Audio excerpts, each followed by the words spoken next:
calling me poetry, calling me the man that quite I am, and that would be my eternal flame. Calling me poetry, for nobody knows my name. I am the living experience, I am the lifelong proof. Calling me the poetry of nothing but the truth. I am not to be sold or bought, so calling me a scholar in the school of thought. Calling me the native sons that can't be set apart from the poetry of the soul that's straight from the heart. Calling me poetry, for I am poetry. Hi, I'm Danny Queen, and welcome to another exciting edition of Calling Me Poetry. I'd like to welcome my guest, publisher, writer, and everything else, and the director, if you will, of the Institute of Comic Guidance, Brother Tony Browder.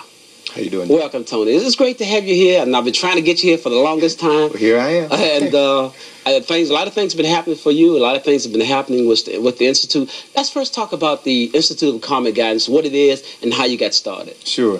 The Institute was an organization that I formed back in 1981. I formed it as a result of my first trip to Egypt, which I made in 1980 with Dr. Ben Yosef Ben Yakinen.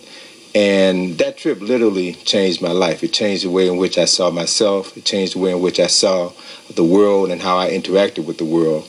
And what I did was to photo document my trip and decided that I wanted to put together a series of lectures or seminars so that I can share with other people some of the things that I experienced during the course of that trip, that 13-day study tour to Egypt. And so I formed the Institute in order to create a vehicle that would allow me to share in the form of lectures and seminars and other forums some of the knowledge and information that I had been exposed to about ancient Egypt. And I think we did our first series of classes in 1982 at the University of Maryland, did a 7-part series. And then we brought the program into Washington, and we've been doing a host of things since then.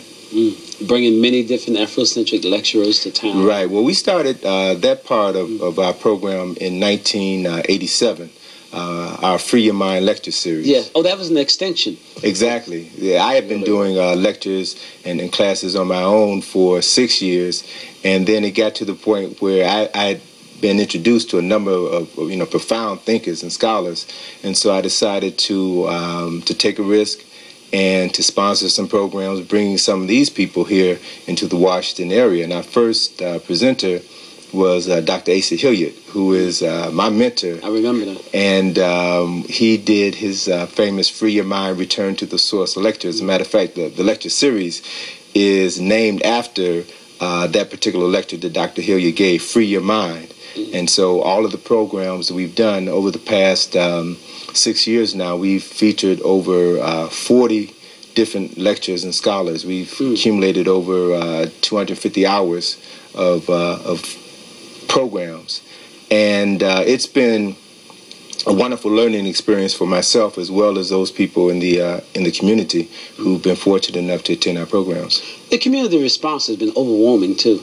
It has. It really has been primarily due to programs such as this. You know, brothers and sisters such as yourself who have developed their programs and have brought scholars and authors in to talk about their work.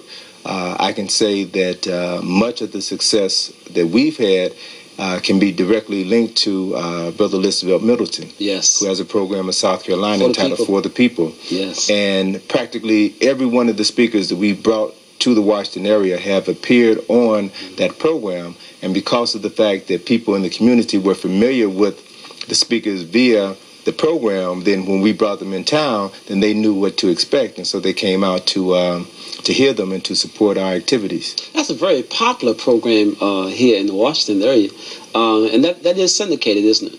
Well, it is. Unfortunately, the program only airs in 4 cities in the United States: Atlanta, Washington,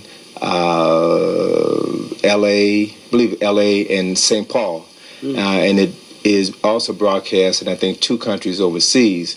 But the important thing is that the wealth of knowledge that the brother has accumulated over the last 15 years. Yeah, it's phenomenal. I don't miss it every Sunday night. If I'm not going to be home, I put my tape on and tape it. I understand. I mean, because he gives so much to the community, you know. When I watch this program, people who I'm not, some Afrocentric scholars who I'm not familiar with, I learned through his program, and then I go out and buy their books and share information with other people. And that's what he do on that program. He shares so much. Sure. He's given so much. Well, you know, just several weeks ago, we had a tribute to Brother Listerveld the weekend of January the 22nd through the 24th. Listerveld has been diagnosed with bone cancer, yes, and recently had a hip replacement. And because of his mounting medical expenses and other personal things that he's been going through, several of us decided to have a tribute here in Washington in order to honor the brother, to thank him for his work, and to give him the money that was raised in order to help him offset his mounting expenses. And that weekend, we had over 20 of the world's most renowned scholars: Asa Hilliard, John Henry Clark, Dr. Ben, Dr. Jeffries, his wife Rosalind Jeffries, Professor Smalls, Ivan Van Sertima, Charles Finch, Martin Bernal. I mean, a veritable who's who of African-centered scholars over the course of 3 days. And the attendance was astounding. And we raised $27,000, which we were able to give the brother to help him. Yes. So, I mean, it was wonderful because it was a tremendous outpouring of love and appreciation for Listerveld, for the work that he's done. And a number of his family members came to that program from various parts of the South and the North.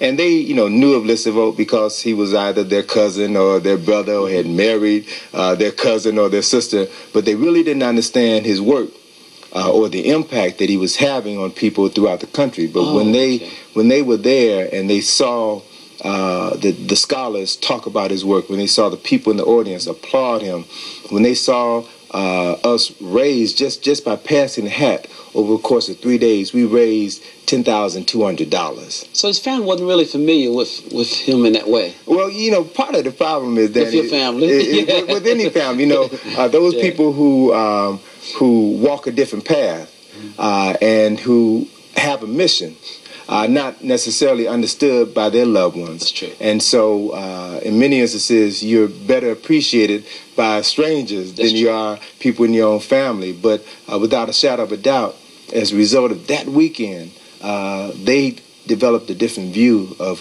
Listerveld and saw how much he was loved. And Listerveld had shared with me just this past weekend about a conversation he had with several of his family members, particularly